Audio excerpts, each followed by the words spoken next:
Nabi Muhammad SAW dari kota Mekah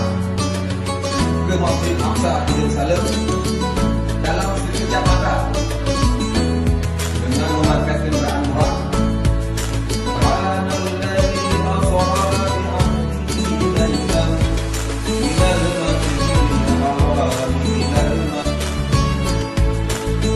Hadirin